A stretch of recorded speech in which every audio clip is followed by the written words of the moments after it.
Top of the top. It's your boy Mike Montague, host of the Montague Effect. Got your boy Jay White, Rough Bone, film director of the new film coming out called BLAM. How you doing today, brother? Great, brother.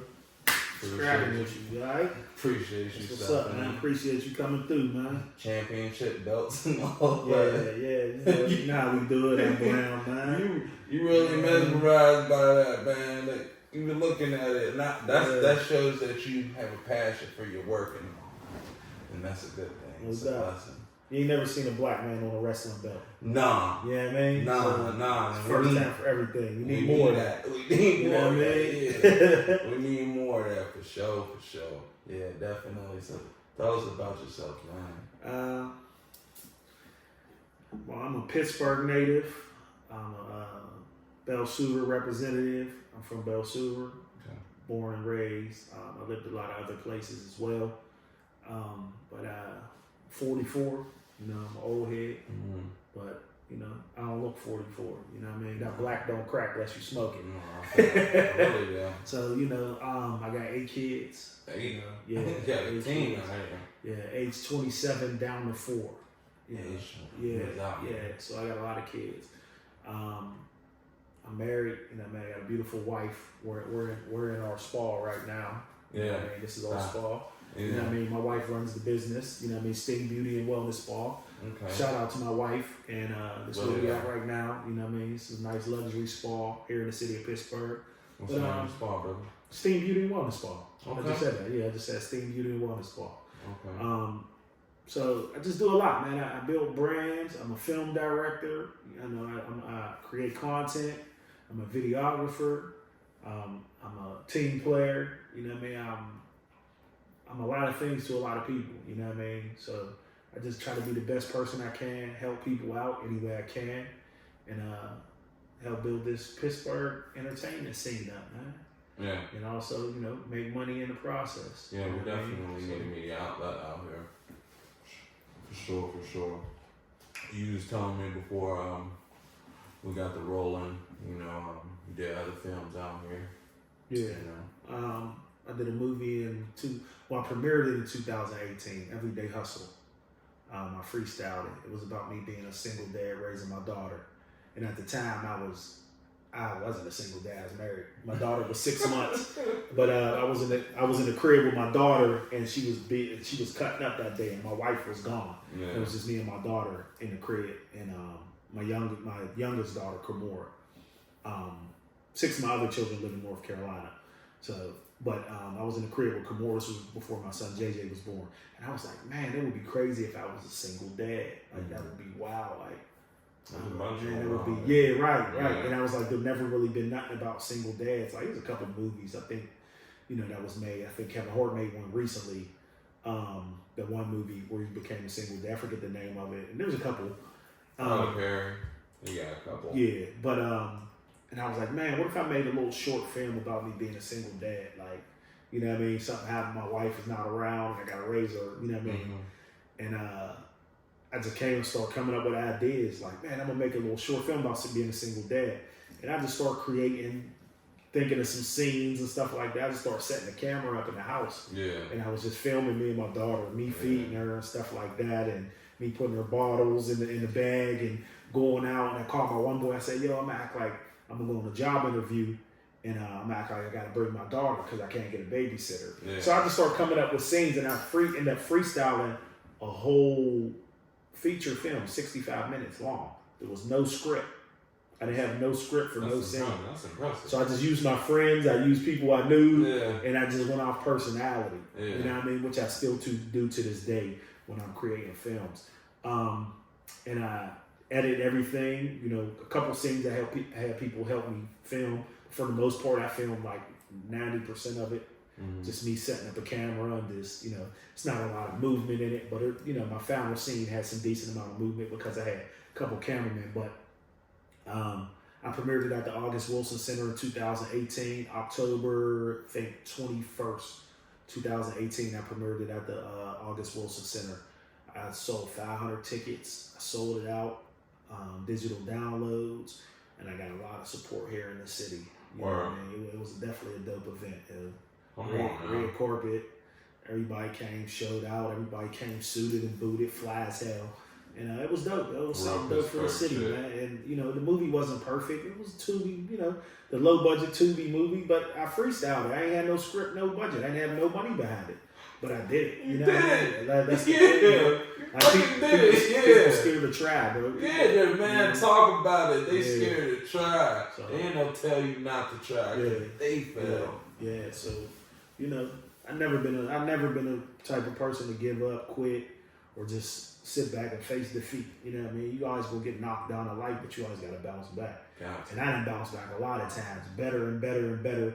Niggas is never gonna be able to call me no the washed up old head. You know what I mean? Like, old head's washed. Yeah. Not me, nigga. You'll never be able to say that about me. Because I stay on top of my game, bro. I stay doing something. I stay creative. I stay innovative. I stay advancing. I keep up with the times. You know what I mean? You got to. What's your favorite part about making a movie? Is it the creative part or is it the writing? The creative part, the process. You know what I mean? Everything is great with it because the writing leads to everything else. Mm-hmm. You know what I mean? The writing kind of works itself out. The writing is the most important from the beginning, and then the production. Like every aspect of it is so important. Like people don't understand. Like the small details in film is what a lot of people don't even understand. Like the other day we just shot a scene in the restaurant, so I had to rent the restaurant out. I had to pay them. It was across from SAP on the north side. It was called Dawn's Diner. I know. I ain't gonna say her name, but I know. Yeah, Marcy. Crazy ass Marcy. Yeah, shout out to Marcy. Yeah, she let us rent. She let us rent the spot. I paid her, but I had to rearrange her whole restaurant. So I went there late night, and she helped me take stuff down. I had to put our stuff up because our restaurant is something. Our restaurant in BLAM is something totally different. So it's a whole even the intricate. Like I had to get aprons made. I had to get little collar shirts made with the logos on it. I had to get the logo made. I had to get menus made, and they got the menus laminated. You know what I mean? Like what's the big smell? So the name of the restaurant, I'm gonna give y'all a little insight on BLAM. I'm gonna give y'all one. I'm gonna give this away. The name of the restaurant calls Dick's Dogs. Pause. It's a pit. They sell glizzies and chi-chis. Penitentiary type shit. So you got niggas in there making chi-chis in the back. And my man in there on the grill with the glizzies. Glizzies and chi-chis. Penitentiary style.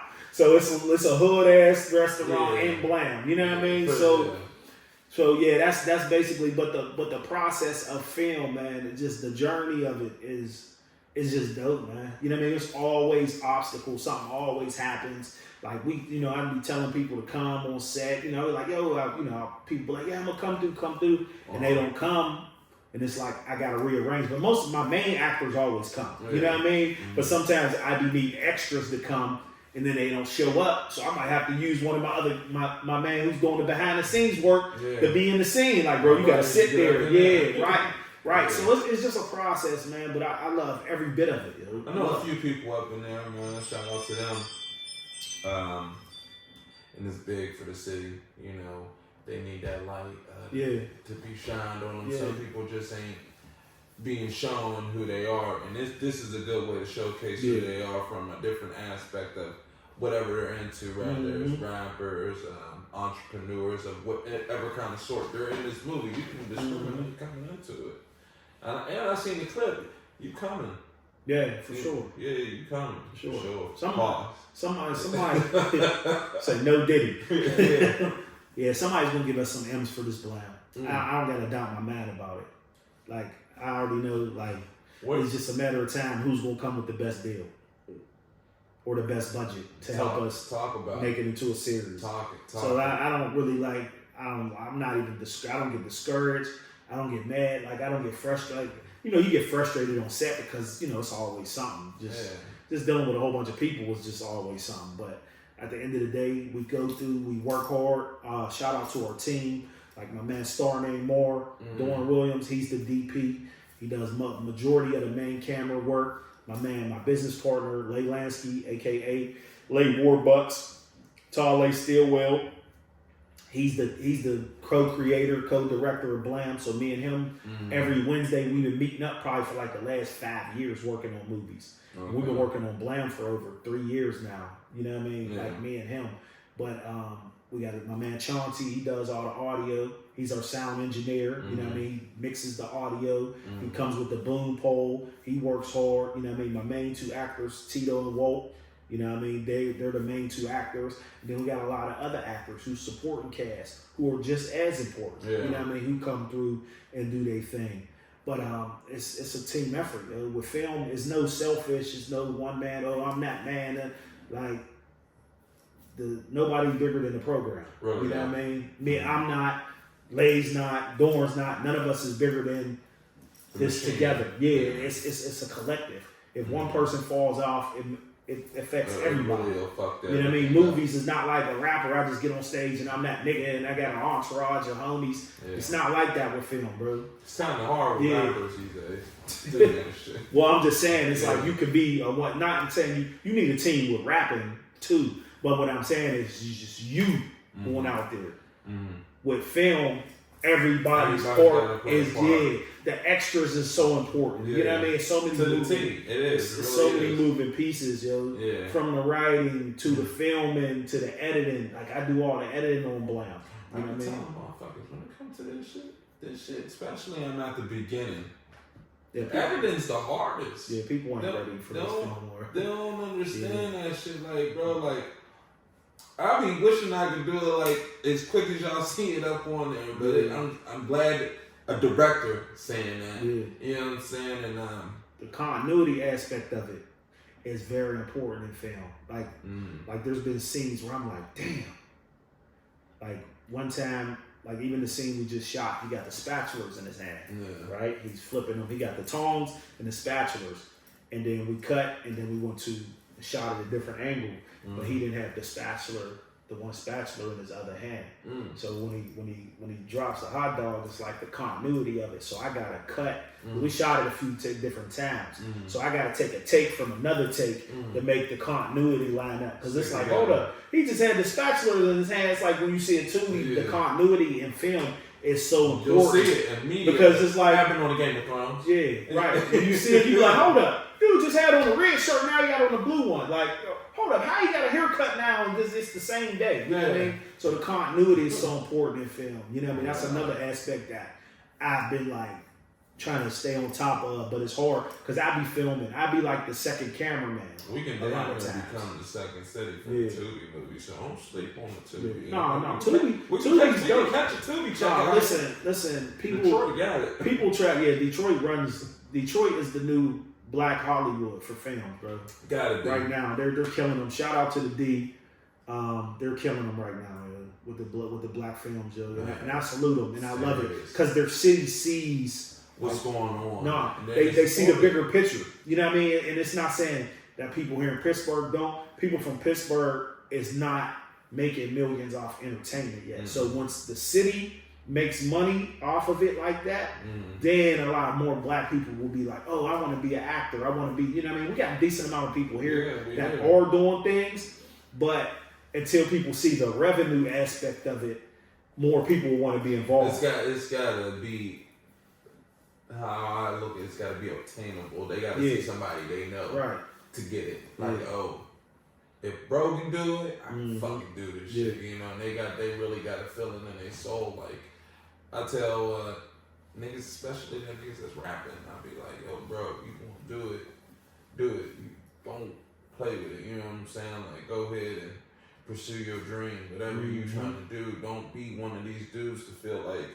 you put a song out once a month that it's going to do something, or you put a song and don't make a video, it's going to do something. That's not going to do shit. That's not going to do nothing. You can't make one video and just sit on it for 3 months and keep letting that run.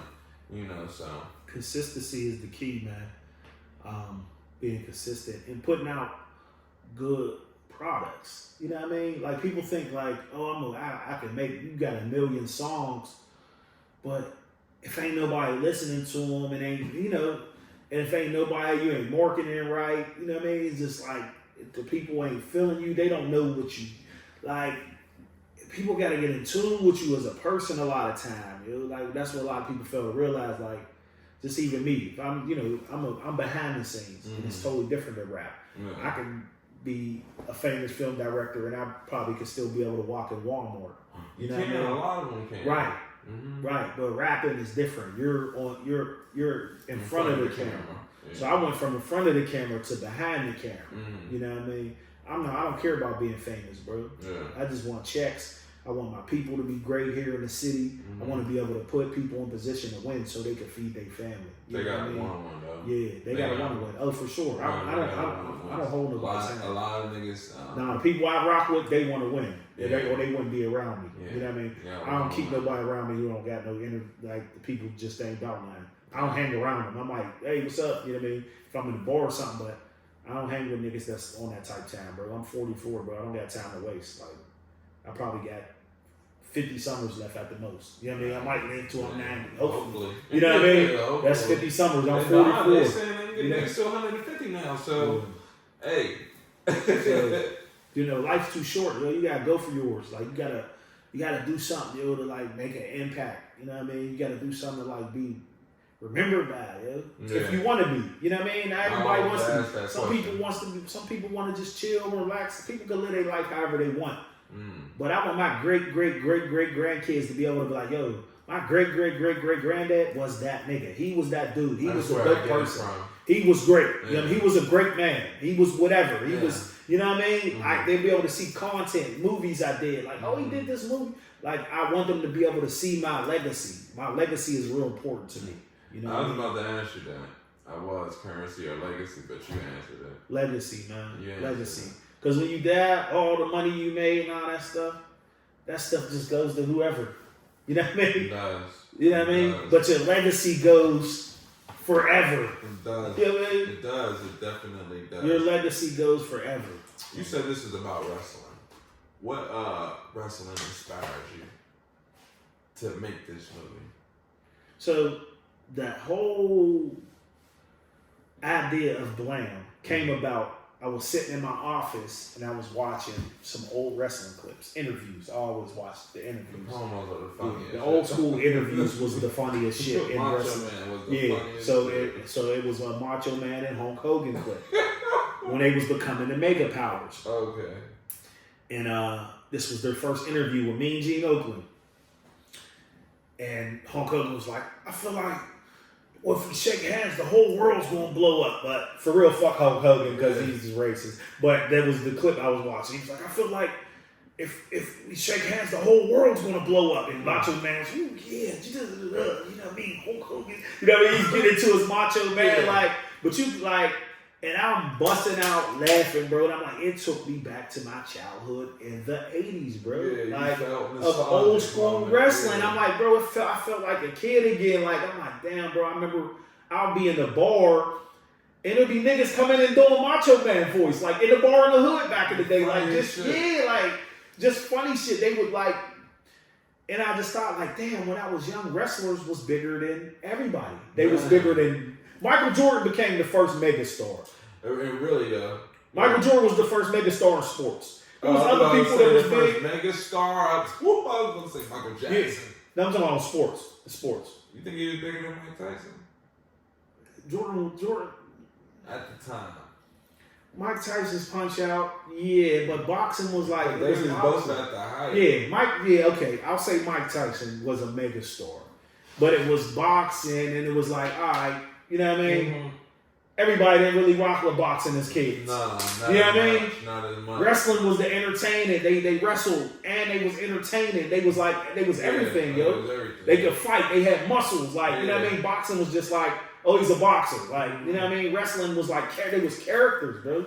They was like characters. You would have thought it was real. Yeah, so me watching that clip, and I thought of it, I was like, man, I'd never seen nothing about black wrestlers ever. Like, The Rock had a TV show, but The Rock's not from the hood. You know what I mean? Yeah. He's black, don't get me wrong, and I respect The Rock. He's a great wrestler. Samoan. You know what I mean? But he's black and Samoan. You know, but he definitely got some swag, though. Yeah, you know what I mean? Shout out to the final boss. But just coming from the hood, You know what I mean? It's a different type of we song. gotta see that. We gotta see the hood wrestling. Right. And that's where I was like, man, it's never been nothing about black wrestlers from the hood. Like, would you say that it's cultivating?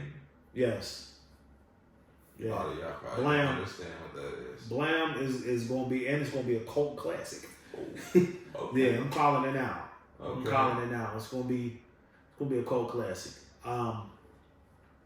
Yeah, so I just came up with that idea, and I called Lay, and me and Lay was working on a whole nother movie, and we was into that movie. And I said, yo, I got an idea, bro. I said, we're gonna have to put that other movie on ice. Mm-hmm. He like, what? I said, bro, listen, I'm coming over your crib, I'm sliding through, boom, boom, boom, and I'm gonna tell you this idea.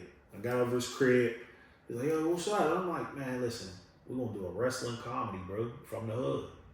Yeah. At first he was like, all right, cool. Like he had to think about it, and he was like, genius, bro. Yeah, because you don't see it. Genius. You don't see that. And we just started building on it. We Mm-hmm. started building on characters, and we didn't have a name for it. And me and him was in it, and this was another time we started writing, coming up with characters and storyline and stuff like that. And I only knew one real wrestler in Pittsburgh, and then we didn't have a name for it. And I'm like, what's the name gonna be for it? He's like, BLAM. And I was like, BLAM it is. Because that's the slang we always use. Nigga, I blammed him, took him to the 12th. Boom. Yeah. Or took him to the devil. Like, yeah. That's Pittsburgh slang. BLAM is, and a lot of white people always ask me, what does BLAM mean? I said, it's just a slang word for slamming somebody. Yeah. In Pittsburgh, it's just a slang word. You didn't see him get blamed over? Yeah, so yeah, we built on it. We started coming up with characters, and I only knew one wrestler, Duke Davis. I didn't know. I only knew Duke Davis because he used to have a podcast back in the day, and he interviewed me on his podcast. And then I seen him do PK Delay's video. Mm-hmm. They shot it out PWX Wrestling, and Duke was in the ring. I said, "Oh, Duke's a wrestler now." Yeah. And that was way before I even started BLAM, but I didn't even know if he was still a wrestler or not. So I just reached out to him. I'm like, "Yo, you still be doing wrestling?" Like, yeah. And he came to my old warehouse space, and I was like, "Yo, I want to do this wrestling film, bro, about black wrestlers. But I want it to be a comedy so everybody can." If I did something super serious, it's like, everybody won't watch it. Everybody wants to laugh in the world, bro. I love laughing. That's all I watch is comedy movies mostly. You know what I mean? I watch dramas and, action. I watch some hood shit, but comedies are my favorite, because I like laughing. You know what I mean? And he's like, yeah, I got a tag team partner. I was like, see, I ain't even. And then he's like, yeah, my tag team partner, boom, boom, boom. And it just started trickling down. And I didn't have a location to film it. I was going to try to get a ring off somebody. Yeah, there was some guy like out by Century 3 Mall that had a ring. I was going to have to rent it and get a U-Haul. And I ended up finding some guy named Aaron. He liked something on my Facebook post. And I seen that it said something PWX Wrestling on there. I'm like, black dude to do something with wrestling? So I ended up hitting him up, inbox. He's like, yeah, I manage a wrestling league out in McKeesport. I was like, for real? He's like, yeah, come out. So I went out there, checked out the wrestling match.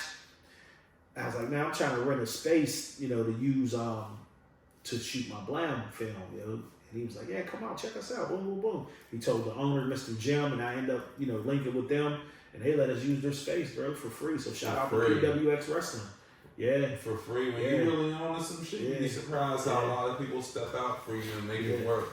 So I gotta call this my favorite part of the show. My favorite part of the show. This is where they get to know about you and I get to know about you. Okay, let me get a sip of water.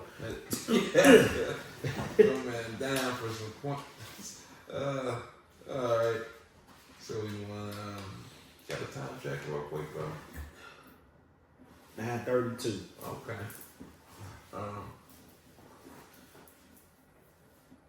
Describe yourself in 3 words. 3 words. Outgoing. I'm able to describe myself in 3. Oh man. I'm definitely gonna say a grinder. A friend. And a networker. Say that. How can someone inquire about casting? you can join our BLAM fam group on Facebook. BLAM fam, FAM, BLAM fam. It's a private group, but you send, hit the join button, and I'll accept I'll accept the request. And I post a lot of the information about BLAM in the BLAM fam group. I post some stuff on my Facebook wall just because I got a lot of people who follow me and a lot of people who support me. But I like to post in the BLAM fam group because I like to make it more exclusive for people. So, what's your favorite movie and film director? My favorite movie all time.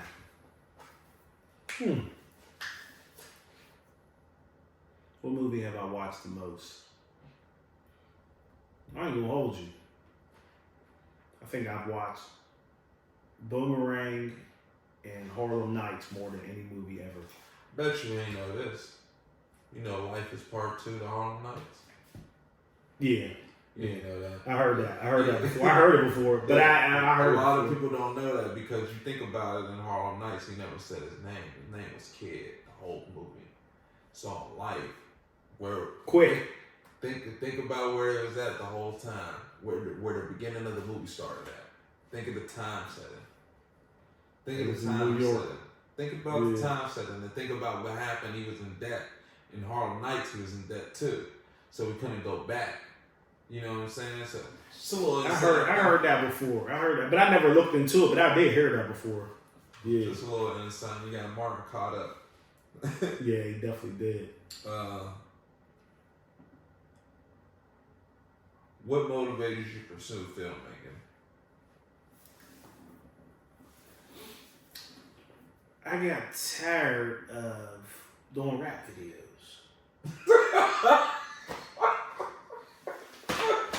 Swear. I always wanted to do my own movies. Yeah. Like I always felt like I was more talented than everybody I was helping pursue their dream. That I was helping them pursue their dreams. You know what I mean? There was nothing against none of them. Like some of the dudes was highly talented, but the type of talent I have is a totally different type of talent, bro. You're supposed to feel that way about yourself. Everybody. Yeah, so my talent is a totally different type of talent, than people. Like I'm able to edit, film, boom, this, market, promote, build brands. Like I know how to do so many different things than just one thing where I'm just you know what I mean? Just like a rap, make a rap song. And there's nothing against rapping, because rapping, you gotta have a lot of talent with that to be good, to excel in it. You know what I mean? But and you're slightly intelligent if you know how to put words together. Right. And no, it's a lot with rapping, but I just got a totally different type of talent, and I just wanted to start putting myself first and start doing my own projects. You know what I mean? I would never be able to do my own projects if I was still chasing money off rappers. You know what I mean? I'd be helping them pursue all their dreams, and I would have never been able to do mine. Say that.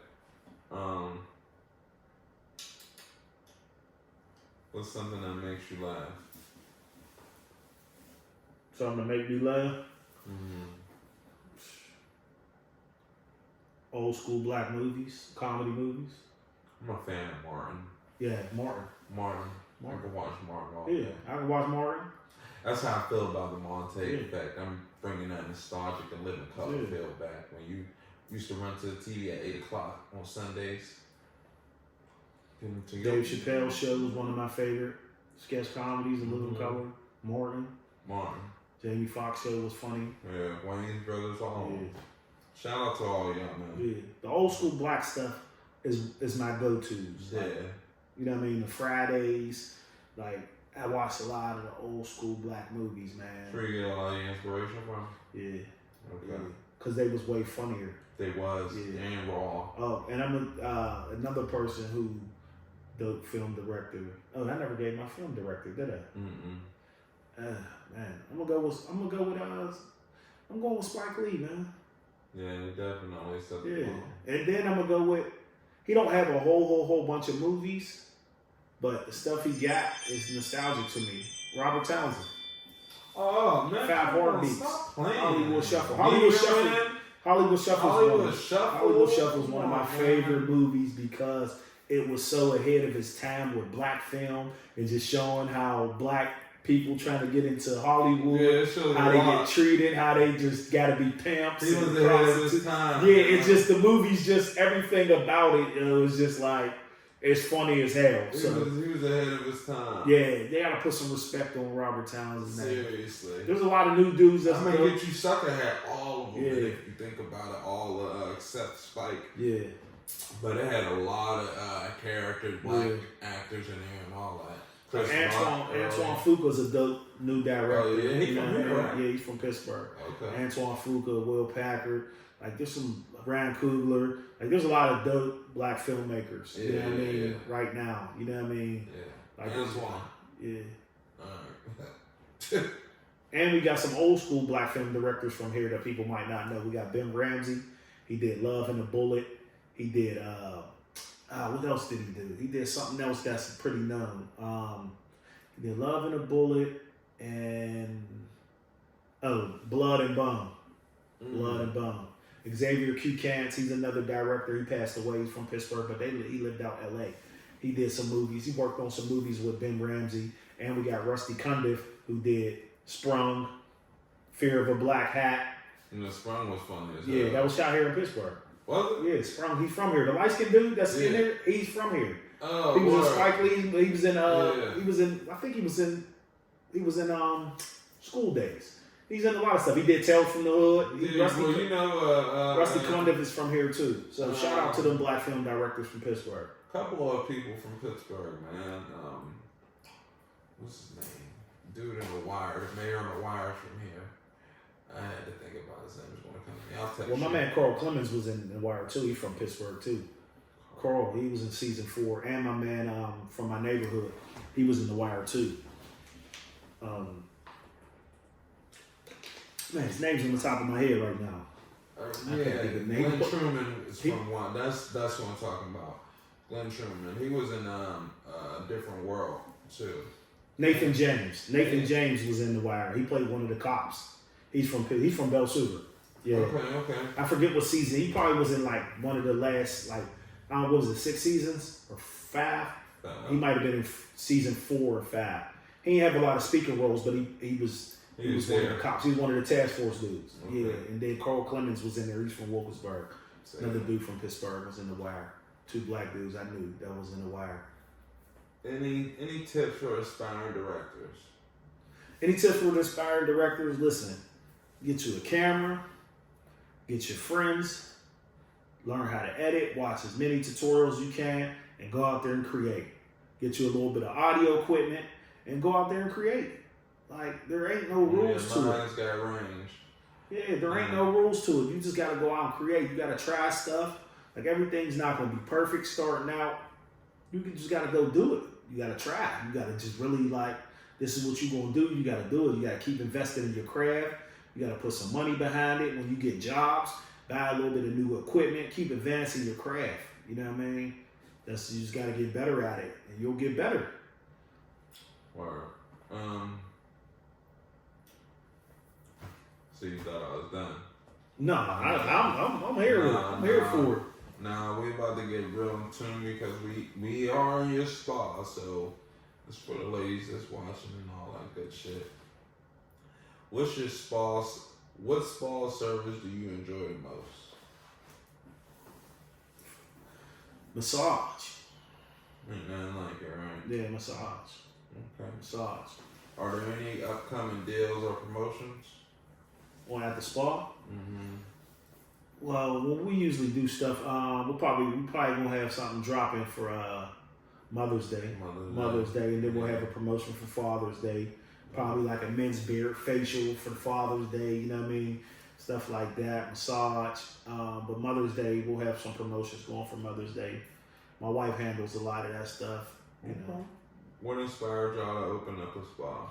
My wife used to work for European Wax for 7 years. Okay. And she made them a lot of money with her bare hands. You know what I mean? Doing waxes and you know what I mean? And she had went on maternity leave with my daughter, and when she came back, my wife was like, I need to make some more money. You know what I mean? Yeah.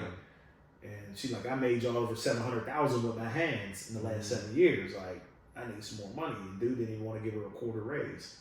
So, you know. Oh, yeah. Yeah, some Definitely walking up. Jewish white dude, he didn't want to give her a quarter raise. And it was kind of like, hey, you gotta go. You know what I mean? Like, it's time to go. And they kind of like, she was like, well, I gotta figure out what I'm gonna do. And they kind of like was like, why? And they kind of like fired her, but which was the best thing ever for her. You know, she was frustrated. She was like, yeah, they kind of fired me. You know, she was like, you know, down about it. But I'm like, I've been told you to get your own spa. And then she came and found this space, and she looked at it first, and that was probably like a little bit after that European wax thing didn't work out. And then when she came and looked at this space, it didn't look nothing like this. The floor was like, it was all tore up in here. I would say it was all tore up, but it wasn't, you know, it was nice. There's a whole upstairs too. There's a whole nother floor. Yeah. Shit. Yeah, there's 2 floors. Champagne rooms. Yeah. This is just a little lounge room. There's room out here, all rooms down there. Okay. Like, it's big as hell in here. But we ended up, she came look at this space, and the owner was the guy, older white man. He was, you know, real nice. And he was like, yeah, I want to do, you know, a lease to own, and, you know, for like 2 years. And we ended up buying a building like about probably a year and a half ago. Okay. Yeah. Yeah. And there's a whole other floor in the basement too that we're gonna get done up too. Oh. So each floor is 1,700 square feet. You know what I mean? It's heavy. Yeah, so. How do you find owning a business? How do I define it? How do you find owning a business? How do I find? Like, going about it. First, you just gotta get you an LLC. Yeah. A lot of people don't know. It's $125. I tell people all the time. I mean, you know, everybody don't know how to do it online, but an LLC is $125. Like, you get spend $125. That's the first thing you do, and then you make all your little social media pages, make you an email, and boom, you start open up a business account. You know what I mean? Put like $50 in there, and you got your business. Okay. Like, I mean, it's more to it than that once you get, you know, to the fine print, you know what I mean? But it's like, to get started, people act like, oh, it's, like, I don't know, man. People just don't be having no drive. They don't, man. Like, I don't know. I can't, you know, I'm just so much of a, like, forward thinking. Like, start a business is $125 an LLC, like, in Pennsylvania, You go get your EIN number Be good. on IRS.gov. And then you go get your LLC. An EIN number is free. You know what I mean? That's free. You get your EIN for free. Just go on there, fill it out. You're giving y'all game right now, man. Y'all better pay attention to it. Yeah. Any advice for entrepreneurs? Any advice for entrepreneur? Yeah. If you're an entrepreneur, go hard. Like, don't slack. You know what I mean? Do not slack, because you don't have nothing to fall back on. You know what I mean? So you really, really gotta be smart you gotta put some systems and processes together. That's why a lot of businesses fail. And this is something my wife has been like on me about, and has made me better in business, with systems and processes. Like, you have to have a system with your business. If I go in a restaurant, like a new restaurant, I don't care if it's black owned, white owned, if they don't have a system of how that restaurant's running, I'm like, yo, they'll be closed in a year. I could tell when a restaurant ain't gonna last. I could go in there because they don't have a system. When you go in McDonald's, they have a system. You have to have a system and processes with your business. You have to have boom, boom, boom. Word on God. All right. This is the last one. What message do you want your audience to take away from this? The message I want, listen, I want the audience to know that you can do anything you want, long as you really put your mind to it, you put your time into it, and you grow at it. Now, you can do whatever you want in life, yo. Like, I'm not gonna be no rocket science. It gotta be something obtainable. I mean, I could be one if I really went out and like study, boom, boom. Like, if I really, really put the time. But yeah, I'm thinking something that's attainable to you. You know what I mean? Like, you have to do something that you love. And if you love something, you'll put your all behind it. You know what I mean? I don't think a lot of people, I ain't gonna say a lot of people, some people don't think they could do stuff, and some people don't try. And then you got some people who don't, they so caught up in their job, they want to start their business, they want to do this, they want to, do this, but they be so caught up in their job that they're scared. People are scared, yo. Like, that's shit. People scared, yo. Scared of shit. Yeah.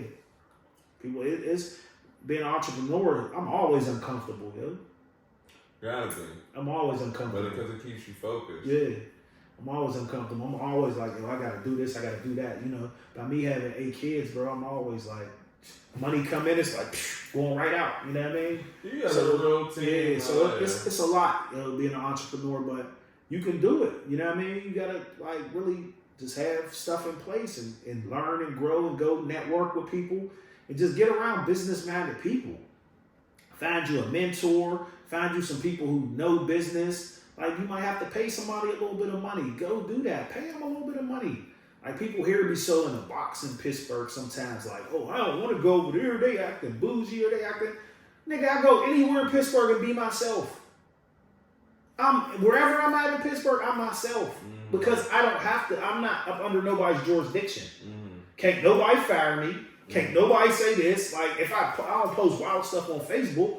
You know what I mean? But what I'm saying is, be yourself. People's gonna respect you to be yourself. And I'm not saying going to somewhere with your nuts hanging out, like, oh nigga, that like, being wild as hell. I'm just saying, just be yourself. Like, people's gonna respect you for being yourself. Like, some people here in Pittsburgh that's black is scared to be black, bro.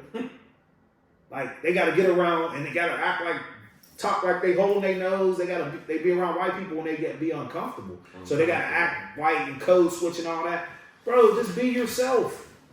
Comfortable ain't even a word. Yeah. I appreciate Do you. Keep doing you, yo. You and the BLAM effect is going to be happening. And I hold the belt. Yeah, this is a real deal belt too, man. That's real leather too. It is. Y'all know I'm a real wrestling fan. It's meant for me to be walking around like the people's champ, holding this, not this one, but I'm going to get one here. Yeah, bro. This is so hard. Listen, we got the BLAM wine, Wing Dust Wino, Slam Bria. We got the BLAM beer, Indian Pale Ale. Shout out to Trace Brewing. Shout out to my man Monty who made these. Vino Wine Company. Championship belts and shit. Nico Vino, my bad. My man Monty Banks. Nico Vino, he made this wine. He got his own winemaking company. If you need some wine made for your business, holler at my man Monty Banks on Facebook. Yeah, I ain't tried yet to let y'all know, but we'll figure it out one of these days. Championship belt right here. Don't forget to follow BLAM Wrestling on all social media platforms. Follow me on IG at J White Digital. That's JAY White Digital. And join that BLAM fam group. You know what I mean? And look out for BLAM Wrestling, man. This is going to be one of the dopest movies out. And not even just coming out of Pittsburgh. This movie's going to change. It's going to change the landscape for films coming out of Pittsburgh, period. You know? A lot of movies come here to Pittsburgh. A lot of movies are not about Pittsburgh. BLAM is about Pittsburgh, yo. Talk about it. And this shit is going to be going, it's going to the top, yo. So like and subscribe. Fuck with me. Fuck with my man, BLAM. I appreciate you and Buster Montague effect. My man, appreciate you, bro. Thank you, brother. Yeah. Thank you. And we done.